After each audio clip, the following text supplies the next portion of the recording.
It's whoever the writer wants to win, and that is on everything. That's just the basic crux of everything. It's whoever the writer wants to win. If you're a good enough writer, or if you just want to do it just because you can make a situation where any character wins. It doesn't mean one is inherently better. And the Elite is a group of anti-heroes who just came together and started killing a lot of these villains and rogues, and basically not having any moral line in the sand. And people are pushing Superman to be more like that. And then Superman decides to turn on his 5-star acting material. This boy wants some Oscars. And he was like, you know what? Let me show the world what they want. And he becomes a menace. And the reason is not because of his powers, which, let's be honest, we all like aura farming, bro. We all like aura and hype moments. If you're a manga fan, if you're a comic fan, that's one of our favorite pastimes. We love seeing these scenes, right? But we also like good writing.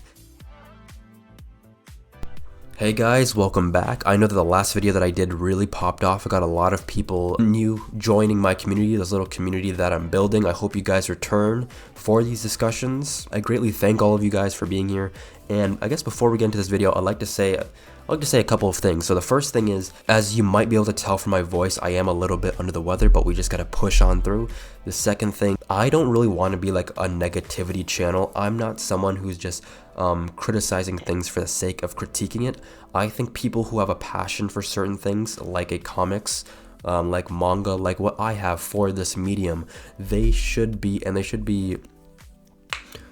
want to, and they should feel like it's necessary to critique the things they love because they have such a passion for it, right? And I think their opinions, people who are in the medium, who are going and they're reading, people who do these things should feel that their opinions and their voices matter, especially when you compare it to those who have no clue what they're saying and they're just talking. But this is the internet, and people with uneducated opinions are able to voice their thoughts. It's just the way that it is, and it's important that people just don't really get mad at it. They just point out criticism of their own, and they just put their own perspective in, right? All of this is a discussion-based thing. Just because I think I'm educated in the comic book space doesn't mean I know everything, and it doesn't mean that someone else's opinion is invalid, right? And I guess 3, I like power scaling. I don't know. Power scaling is cool. Ever since I was a kid, I was always into things like Death Battle. Whenever I used to come home from school, if there was a Death Battle on, I used to play it religiously. I love Death Battle. It was a key part of my childhood, and I still watch it now because it's hype as heck.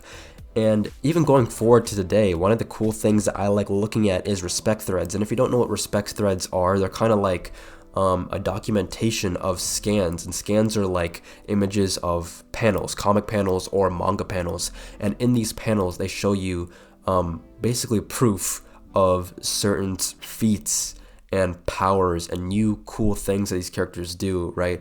So like, for example, let's use Nightwing.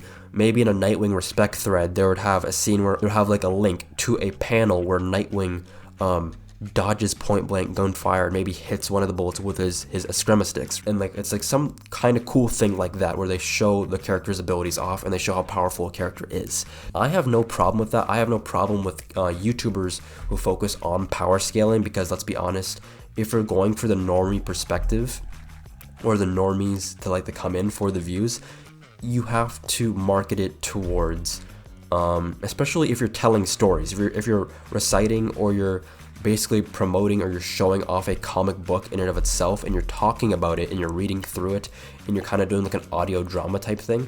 It's important, I think, for a lot of people to show some sort of power scaling in their title, right? If you look at somebody like Comics Explained, one of the biggest comic channels on YouTube, one of the things that he would do in his videos, he would do, let's say for example, Batman. He would say Batman stops holding back, or Superman's new power, or Wonder Woman's true potential. He would use those things, and those get views because people who are on the outside like looking and getting their knowledge from these comic channels just so that they can use it in their own discussions, and then have kind of a debate in the comment section of like, oh, Superman would beat Goku because did you see in the recent Comics Explained video where blah blah blah blah, space-time means nothing to him? It's kind of like that back and forth. But my problem with power scaling doesn't happen within comics itself. It happens more so with the fans. The fans, I think, are the problem with power scaling, and I will touch a bit more on how power scaling actually works, or my opinion of power scaling in comics in a bit, but first I'd like to talk about the fan perspective. Hey guys, Post-Production Matrix here, just popping in to say that over 95% of you guys are not subscribed. I'll really appreciate it a ton if you do. We're on the way to 1K subs. We're trying to get there pretty quickly, and we've been making progress, so if you guys want to help out, that'd be really appreciated. Now, on with the video. So, people like to say that when superheroes get powers, they become harder to write for, and they become more boring. Case in point, a lot of people like looking at Superman, for example, and they're like, Superman is boring because X, Y, and Z, he has all these powers, he's so powerful, how could you write a compelling story? Well, you're just not thinking hard enough. Just because Superman is so powerful doesn't mean that you can't write compelling stories. In a capable writer's hands, you can write the world. You can write anything. The thing about Superman that makes him popular isn't his powers or his design, which I know that's a key factor into why he's as timeless as he is, why he has so many copycats, why he has so many people imitating his story and repurposing it for their own, right? That is a key factor into why people do like Superman. It's one of the aspects, but it's not the key reason why he's been here for so long, why he's been the first, why people call him the first superhero. He's not the first superhero. He's the first superhero to maintain that popularity and keep it for what feels like almost a century. And the reason is not because of his powers, which, let's be honest, we all like aura farming, bro. We all like aura and hype moments. If you're a manga fan, if you're a comic fan, that's one of our favorite pastimes. We love seeing these scenes, right? But we also like good writing. The thing that keeps Superman as relevant as he is, when people ask the question, is Superman relevant, is that he has a moral and ethical dilemma and debate in most of his most popular stories. That's what keeps him in the limelight, right? We like Superman dealing with his morality, with his ethics, right? We like seeing him deal with being the symbol of hope. When people want him to do more, when people want him to essentially become a symbol of terror without even knowing it. If we look at a comic storyline like Superman versus the Elite, or the one-shot comic based off of it, one of the things that we see is Superman is getting pushed back and forth by the public. He's experiencing pushback from the public for not killing his villains, right? For not being able to put his foot down and get rid of these people, for him not being more like the Elite. And the Elite is a group of anti-heroes who just came together and started killing a lot of these villains and rogues, and basically not having any moral line in the sand. And people are pushing Superman to be more like that. And then Superman decides to turn on his 5-star acting material. This boy wants some Oscars. And he was like, you know what? Let me show the world what they want. And he becomes a menace. He he shows the world what it would be like if he killed. I don't know if he's faking it. He was acting the whole time, but he basically made it look like he killed all of the members of the Elite, and it just terrified the public. It terrified Congress, the UN. It terrified the people on the ground, and he showed them, is this really what you want? Do you want me to be a symbol of tyranny? Do you want me to put my foot down, do everything I can to manipulate and to hold power over the entire world so that everyone stays in line, stays in check? Do you want me to do all of that? Because I can. That's the thing about Superman. That's what makes him so interesting. He has the power to take over the world without a second thought. But the thing that makes it interesting is this moral conflict that he has within himself. Is that, should I be doing more? Am I doing enough? Am I actually in the perfect position to do everything he can do? And that's all there is to it. These are the moral debates that make Superman interesting. It's when people push him to his limits and he still stands back up and he still carries on to those dreams. He carries on to the belief that every human can be better, and they should aspire to be better, right? They should help out their neighbor. They should value the lives of others. They should help out when they can. They should do the best that they can in their life so that they can be a blessing unto other people. This is what Superman represents, and this conflict within humanity. What I like about Superman is that Superman is this beacon, this aspiration to strive for, right? He is that light, that sun in the sky, and we all have to look up towards him, right? And it's one of those things where Superman doesn't want to seem like a godlike figure. He doesn't want to, but like a lot of people look at Superman from this perspective. Even if we're able to look at the absolute Superman comic, which is a completely different universe, and that comic is peak. I definitely recommend anyone to check it out. But even in that universe, Superman is just trying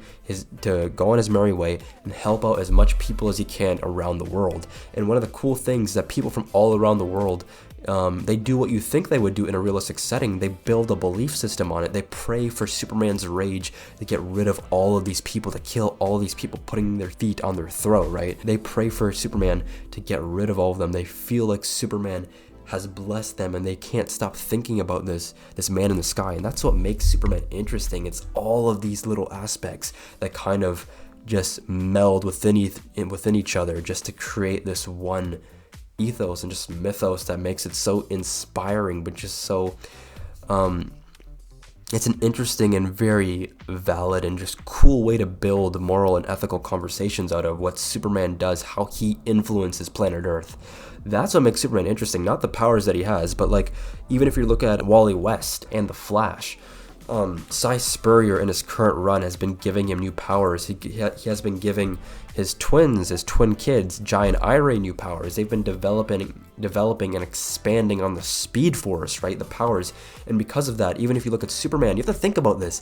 Superman, just because he has all these powers, you think they're not going to make his villains powerful? Do you not realize he fights Doomsday and Darkseid and Lobo on a regular basis? You don't realize that Lex Luthor is one of the smartest men, if not the smartest man on the planet, and can prep for these things. He can use all of his weaknesses against him. You don't think there's characters like Metallo who uses all the different types of kryptonite against him.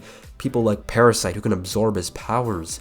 Brainiac who could like shrink him down. He could like force him to relive all these interesting perspectives of like what Krypton was like in the past and just taking it away from him.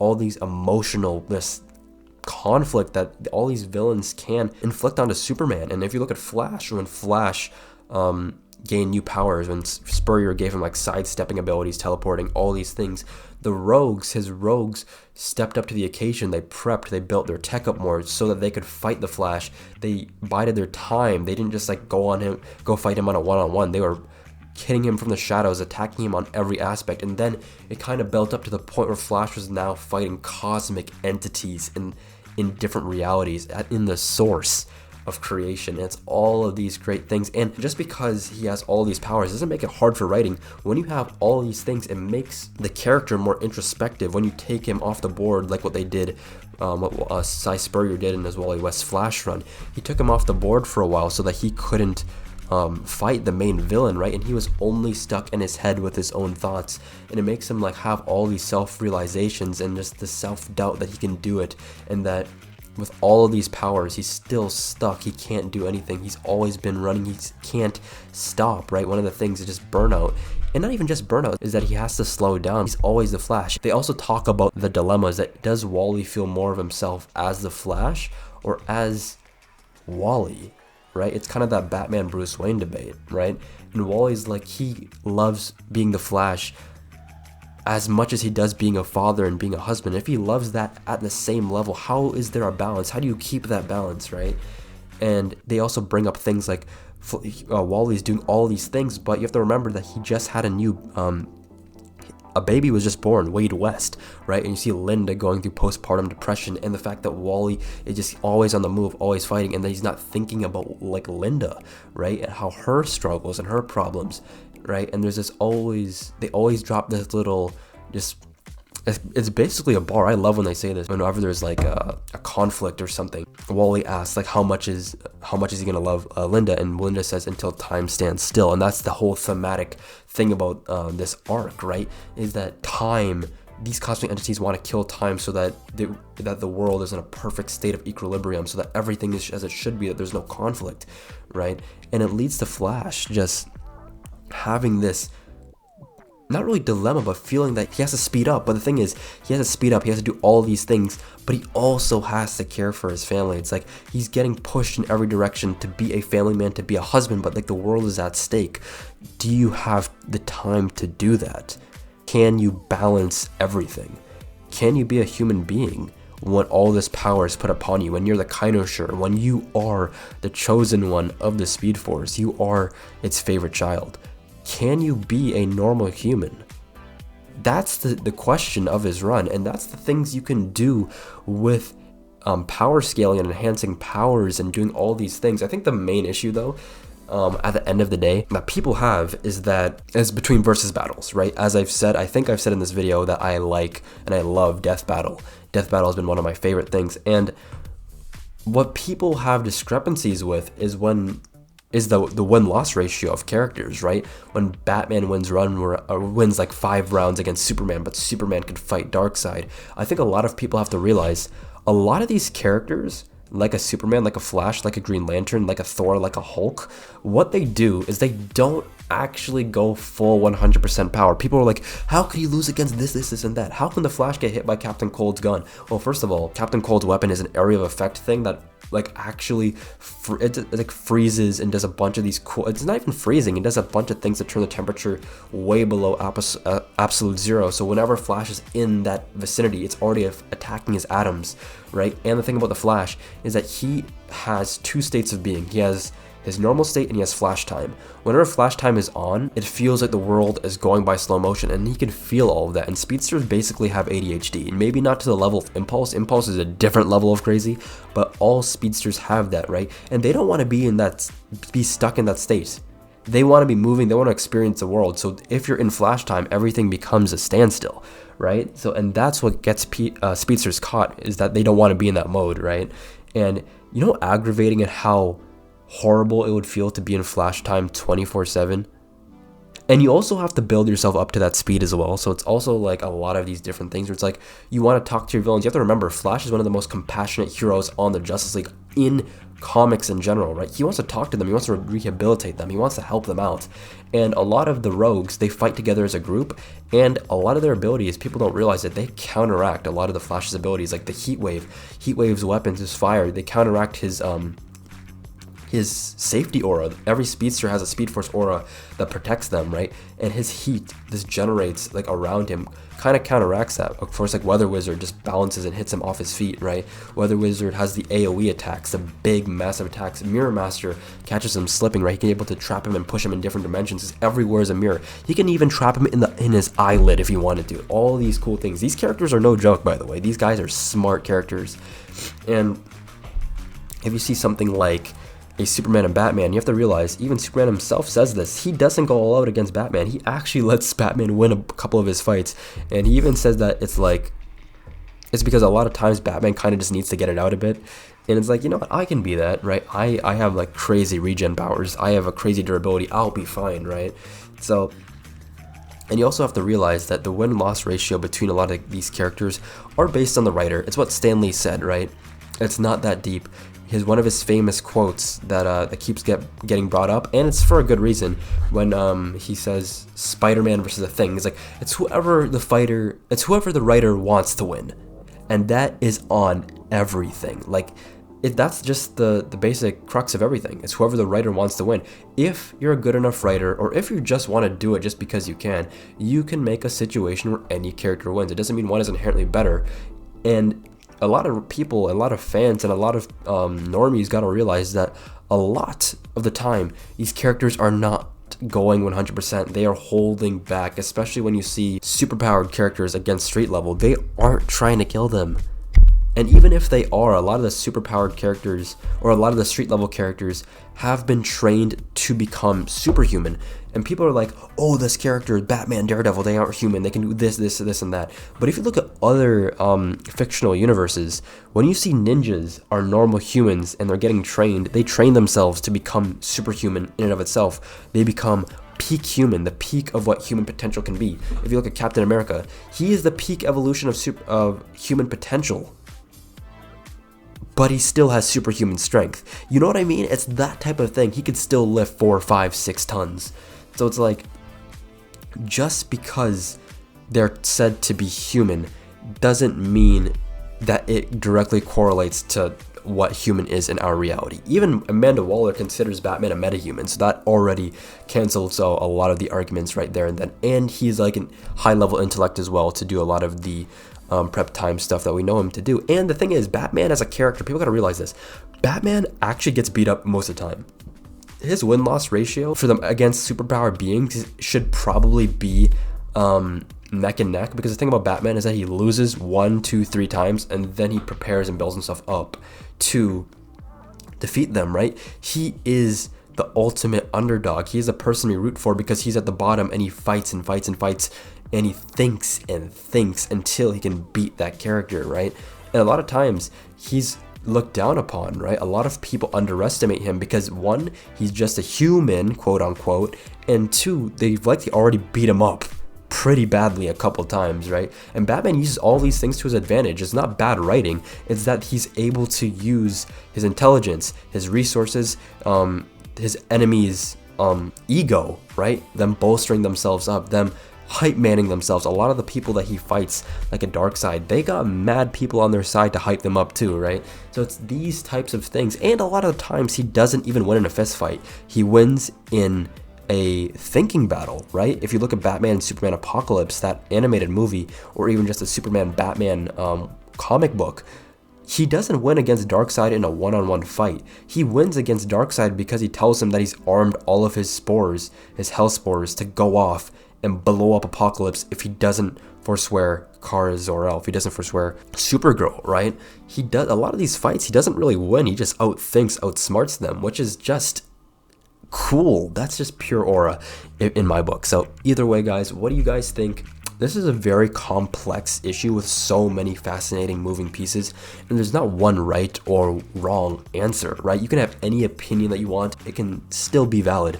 So make sure to leave your opinions down in the comments below. I'd like to continue the discussions that we've had recently in this channel. Let's keep it civil down there, guys. Let's understand each other, but also leave our own points and evidence. That's all for me today. Remember to like, comment, and subscribe. Turn on post notifications. I'm on my way to 1K subs, as I've said, and I think we can get there pretty soon. So yeah, have a good one, and see you all later.